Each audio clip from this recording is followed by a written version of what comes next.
z nami je prva dama slovenske modne kritične scene. Mal frikovsko, ne? Jožica Brodarič. Jožica, kako ti vidiš slovensko modno sceno v tem trenutku? Malo je v krizi. Kaj si misliš o tej slovenski narodni havbi oziroma avbi? Ja. Jaz mislim, da je slovenska avba, travma vsake ženske v Sloveniji. In od nekdaj sem si jo želela nositi, in mislim, da je super kos oblačila.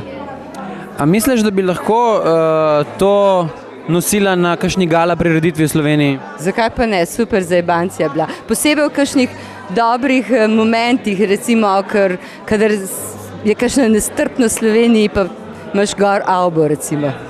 Kaj pa misliš, a je slovenska scena modna, govorimo o modni sceni, a je to preveč skomercializirana v smislu, da morajo vsi oblikovalci prodati vse, kar naredijo, ker morajo s tem v bistvu tudi živeti na koncu, ne?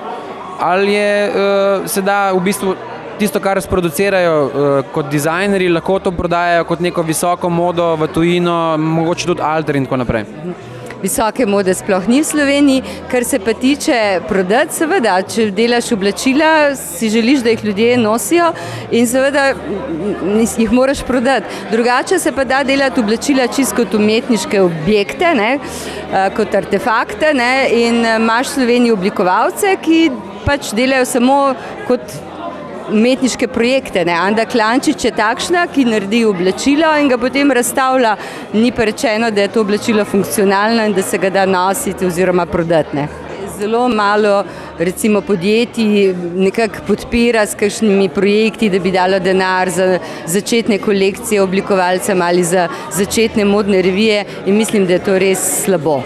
Kajti na ta način bi pripomogli, da bi ti oblikovalci lahko sploh na nek način z finančno podporo svoje prve stvari začeli delati. Tega ni. Žal je prepad med kreativnimi in dobrimi slovenskimi oblikovalci in podjetji, ki bi morali to početi, velik. Enostavno sploh se tega ne vidimo, se to ne dogaja.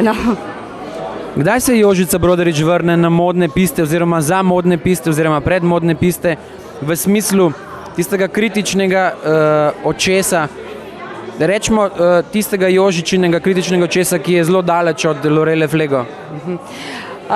Vsak na svoj način. Jaz to počnem skozi, zaradi tega, ker imam nagrade, ki vrednotijo in to je pač tudi ena od kritik oziroma, če nekoga izpostaviš, pohval. Tako da to vsako leto že 6 let počenjam, tako da ne bi mogla reči, da se pač vračam. Drugo je pa seveda televizija. Jaz tu občasno še skozi delam prispevke za nacionalno televizijo. A Jožica na teh razstavah, predstavitvah in tako naprej vedno lobira? Nič ne lobiram nikoli. Nikoli.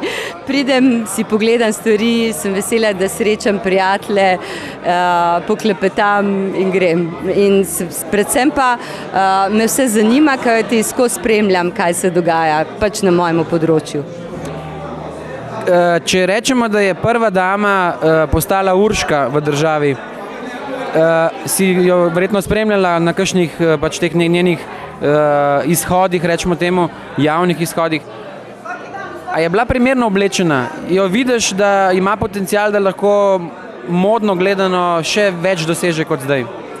V živo je nikoli nisem videla, razen na televiziji in v medijih in v časopisih. Ima velik potencial, kajti vidim, da je visoka, lepa, mlada ženska.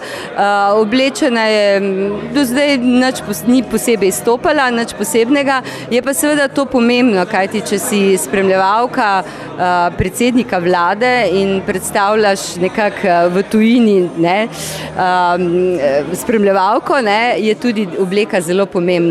Upam, da bo na tem področju Urška Bačovnik, mislim, da se piše, bila profesionalna, vzela zadevo zares, mogoče si pomagala s kakšnimi stilisti, kajti to je treba delati strokovno in upam, da bo svojo podobo zelo, bi rekla, dodelala. Ne vem, kdo pravzaprav res oblači vse te slovenske politike, kajti jih je kar nekaj, ne? Kar nekaj strank imamo, en normalen parlament, neke diplomacije in ne vem, a se sami znajdejo, ali so tukaj žene, ki jim pomagajo, ali poiščejo strokovno pomoč profesionalcev, kot so stilisti.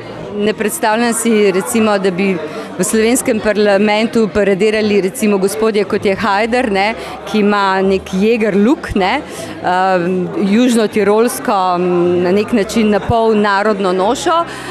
Mislim, da se poslanci morajo lepo obleči, bi rekla, poslovno, primerno parlamentu in si ne bi želela, da bi se prepoznale stranke tudi po oblačenju. Ne bi izgledalo resno.